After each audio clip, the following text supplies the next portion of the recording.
The debate about Donald Trump's wall continues, but there's another wall we need to talk about. The invisible wall of Hollywood, and actresses Felicity Huffman and Lori Loughlin now can be exposed as possibly guilty of bribing colleges to get their kids admitted. I'm Scott Simon, and that's this edition of Simon Says.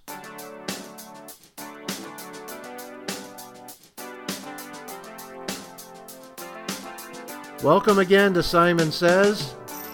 I come to you from the greatest city in the world, Las Vegas, Nevada, where we see everything in the world here, but I never would have dreamed the story that I saw earlier this week, and you too, about two well-known actresses charged with bribing colleges to get their kids admitted. So I thought, at first, how am I going to put this in perspective? Now, this is bonus content from the article I posted earlier this week after the arrest. And I thought, everyone has a wall. The President Trump wall is physical, but the famous have an invisible wall. In fact, everyone does. We all have secrets or things we don't want others to know about. But the invisible wall for famous people like Huffman and Loughlin, it's a precarious one. They have to keep it publicly clean so that we can see through, and that eventually makes them famous. We've heard the past year speak out against President Trump's wall. And that wall isn't invisible, and we can see it if it's ever built. But the most physical thing that we see from these actors and actresses when they make the public eye, and not in a good way, is the artificial wall created by people that they hire. Agents, public relations firms. They're paid tens of thousands of dollars to keep their image squeaky clean and to keep that invisible wall squeaky clean. But boy, when that wall falls, actually, if it's an invisible wall, it doesn't fall. It just goes up in flames. Those people run for the Hollywood Hills so they don't get burned. And that means their clients are finally exposed. Now, as I was thinking about this bonus content, how could I best explain it to all of you in a way that we can understand? Well, the best example I came up with is someone who's been on our minds lately, Bill Cosby. Let's examine his invisible wall. What we saw from him through decades was Mr. Friendly and Mr. Smiley.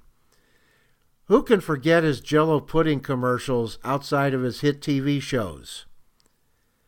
But then the sex accusations were made, and that's when we saw the protecting publicist he hired, not to just prop up his so-called good name, but they also went after the accusers.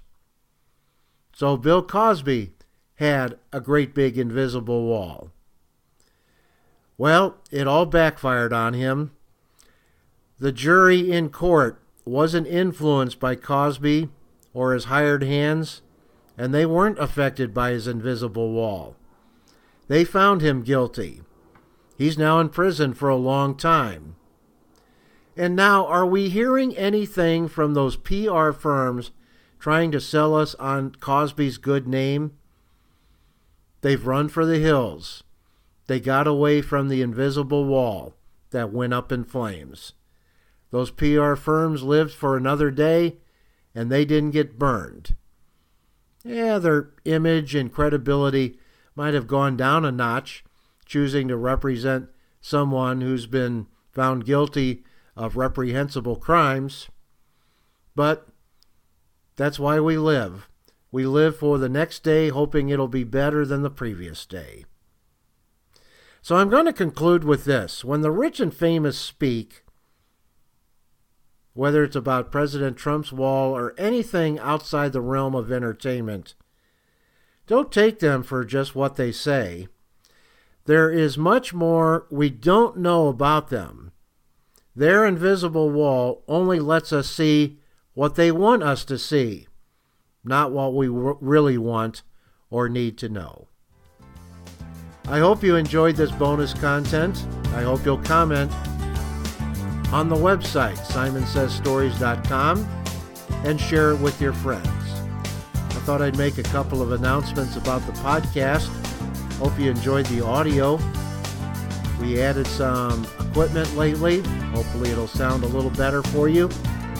And stay tuned. We're going to be making some changes on the site itself, which I think you'll like.